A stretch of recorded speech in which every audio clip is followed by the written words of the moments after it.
question. Luke Taylor. How do I follow that?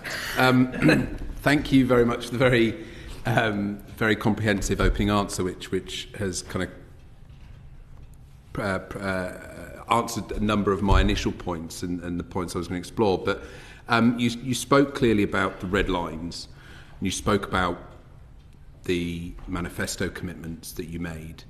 I think what a lot of people are quite concerned about is that we see circumstances changing very quickly.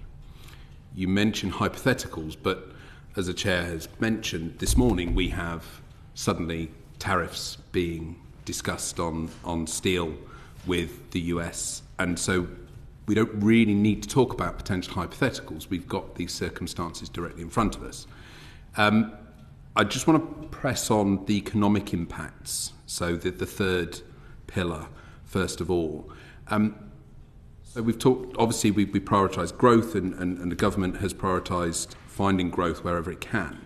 But what assessment have you made on the economic impact of those red lines that you've already drawn and the commitments that were made in a manifesto a year ago now, almost, with very different circumstances, very different world picture in mind? What's the impact that those red lines are going to put on us and our ability to trade with the EU, for example? Well, in terms, first of all, of the economic impact of arrangements we may reach with the European Union, we obviously have the first EU-UK summit, which will be on the 19th of May. And obviously, any agreement that we reach on different pillars, different parts of the pillars, of course there'll be, I'm sure, not just the government, but I'm sure there'll be numerous independent economic assessments of where we get to. Now, specifically in relation to the red lines, what the economic impact of these things is depends on what happens over time. It depends. The previous government, for example, signed free trade agreements with both New Zealand and with Australia, and also acceded to the CPTPP.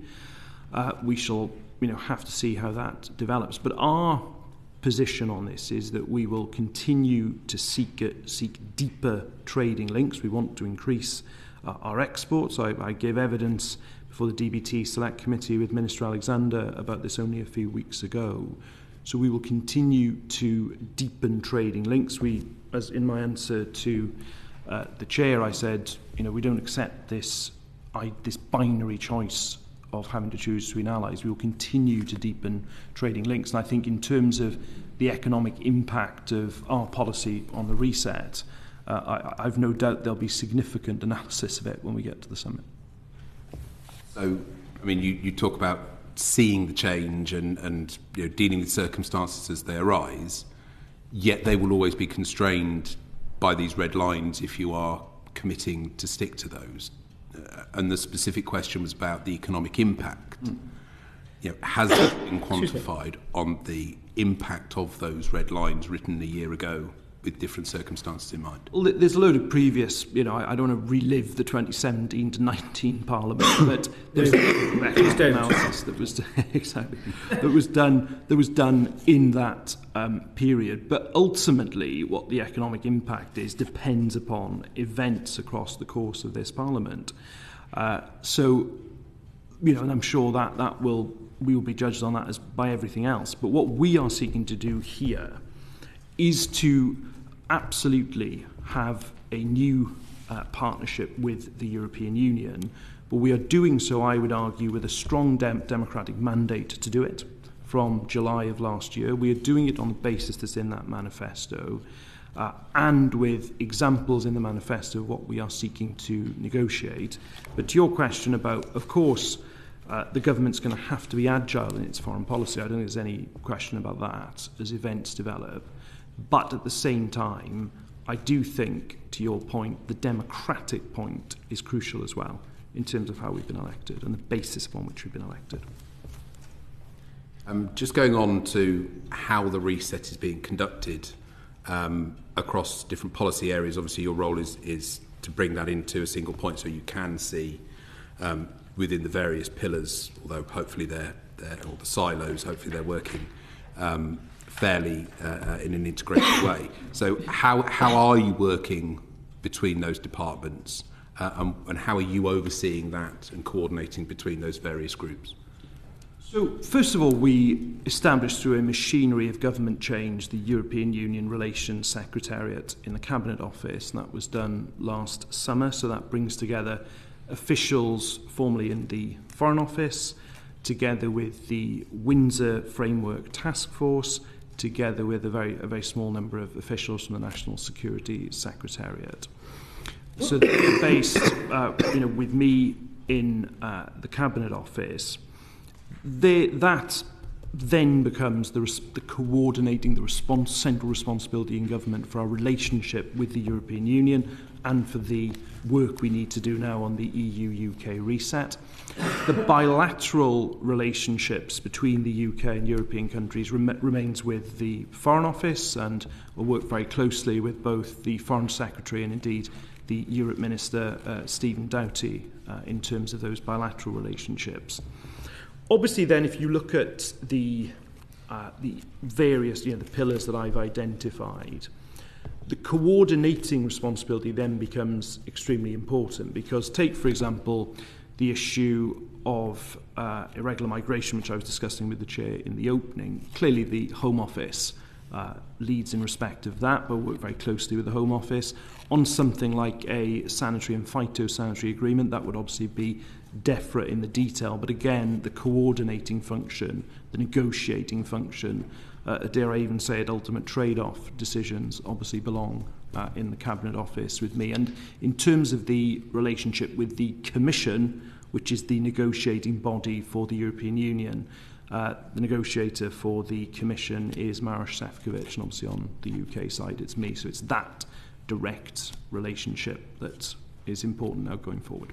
So it's the coordination between the Foreign Office and the practical steps and the decisions on those trade-offs that sits on in your lap, I suppose, as it appears. Many things on my lap, as we'll discover, I think, in the course of the committee. But it's not only the Foreign Office, it's not only the Home Office. Obviously, work very closely with Northern Ireland Secretary as well in terms of the Windsor Framework. So, something like, for example, the issue of Tory artists would be DCMS. So it's not only the Foreign Office, this is very domestic facing as well. So it's a number of government departments we work and coordinate very closely with.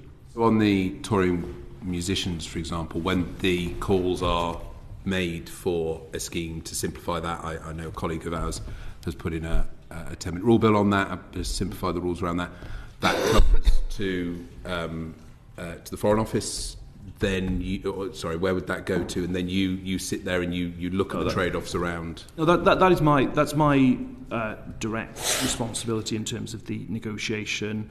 Obviously, as you can imagine, I work very closely with DCMS in terms of how exactly we would deliver that. But delivering that is within my responsibility as the negotiator.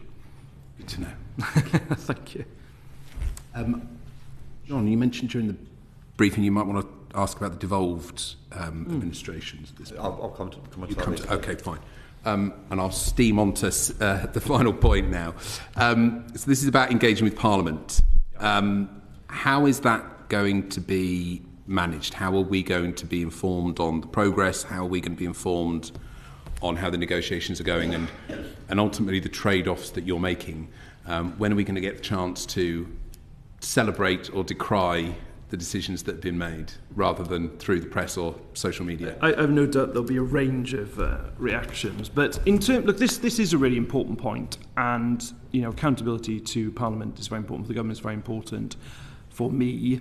I think actually this is the fourth committee I've appeared before in the space of 7 months, so I don't think anyone could say I haven't been offering myself for scrutiny. So I've appeared before the House of Lords Europe Committee, I've appeared before the House of Lords Constitutional Committee, I've appeared before the Business and Trade Committee, and I've appeared here. And not that I'm suggesting it's the fourth most important, of course, Chair. I'm sure that at a very high level. You were saving the best till last. Absolutely. And I'm sure there will be a few more of these select committee appearances. So I'm perfectly happy to do that and to be held to account. Obviously, there are departmental questions, Cabinet Office questions. I am committed to regularly updating Parliament. I gave a statement to Parliament, for example, last Thursday because last week we had the Prime Minister attending the European Council dinner on the Monday. I spoke at the EU-UK forum on the Tuesday and then had a meeting with Maroš Šefčovič on the Wednesday. And of course, my priority was to give a statement to Parliament on that on the Thursday. So I will, of course, continue being held to account in that way. I think I'd echo colleagues and encourage you to continue to make statements as regularly as possible rather than needing to be urgent questioned into the chamber, because that is it's a much more constructive way to be having that discussion. I entirely agree, and I'm very much prefer the proactive statement. Before I begin, Luke, anything? Well, yeah. So I'm just going to try and nail you down a little bit on this. I apologise, but in terms of, and you referenced the incredibly impactful negotiations that were occurring between 17 and 19. I think it was agreed at that point that the level of impact of those agreements was such that having votes on them from the Parliament that is elected to represent the country was appropriate. As these negotiations move forward, if there are points where there are major steps being taken, do you think that it is appropriate that there is a vote at those points? Look, I'll obviously keep that under review. Obviously, going forward, we will have to see the final, the particular form that we get to. I mean, there are already certain parliamentary processes that, exist for certain types of international agreement. The CRAG process exists, for example, for particular types of agreements. So that there are already processes there if the agreement takes a particular form. So obviously I will continue to look at it. But the priority for me over the next few months is to obviously conduct the negotiation, but please be assured, and I hope you all take my presence here as my goodwill towards coming and being questioned on these matters. And it was helpful you brought up the zero-sum game point about how negotiations with our European neighbours are not a zero-sum game and everybody benefits. I just worry that when we look at across the Atlantic, we have a president who sees everything as a zero-sum game where somebody has to win and somebody has to lose. And whilst at the very beginning we talked about how we look between the two, how do you marry up and how do you correlate those two approaches that we're likely to see, particularly when you have red lines that apply to negotiations with one, and as far as I recall from the Labour manifesto, I don't remember many red lines in negotiating with another incredibly major trading partner, which is North America. Are we at risk of having to bend and break with a partner who will not necessarily negotiate with everybody's growth in mind, but be constrained by red lines with another? No, look, whoever is the American president, I'd expect them to be guided by their own national interest. They may all have, individual styles, and of course they have in the past, but I don't think it's any surprise that any American president would pursue vigorously the United States' national interest. We, as the UK government, put our national interest first. However, to the first part of your question, there are so many things in our national interest that are in the interest of another number of other countries as well. I think, just to take the safety pillar, for example, coordination across the world's democracies to tackle crime is evidently in all of our interests. And I think, for me, it's for other countries to pursue their foreign policy, pursue their interests. But I will continue to make the case that on a number of these issues, agreements we can make benefit both parties, and in some cases more than one party. I would argue, for example, when we're talking about something like irregular migration, I mean, that benefits member states across the European Union if we're tackling those criminal smuggler gangs together. Thank you very much. So talking about disgraced peers and the size of the chamber brings us neatly onto the Bishop's Bench, I think. We spoke in the chamber, I spoke in the chamber about the importance of examining the presence of the Bishop's Bench in the House of Lords, you spoke about the sequential nature of reform, which I think, again, we've revisited here. I think we were all very supportive of. And the second stage of reforms as well has been mentioned. Will reviewing the presence of bishops in the Lords be part of that second stage?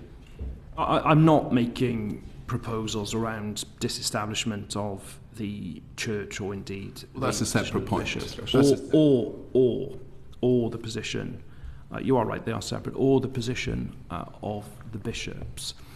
That said, do I think that having a diversity of faiths, and indeed those of no faith, represented in the upper house generally in appointments? I do think that's a very important principle that, of course, we should look at in the nomination process to the upper house. I think the matters for stage 2 are the matters that are in the manifesto, and they are what we will seek to take forward. But today it is fundamentally about this first bill, getting onto the statute book.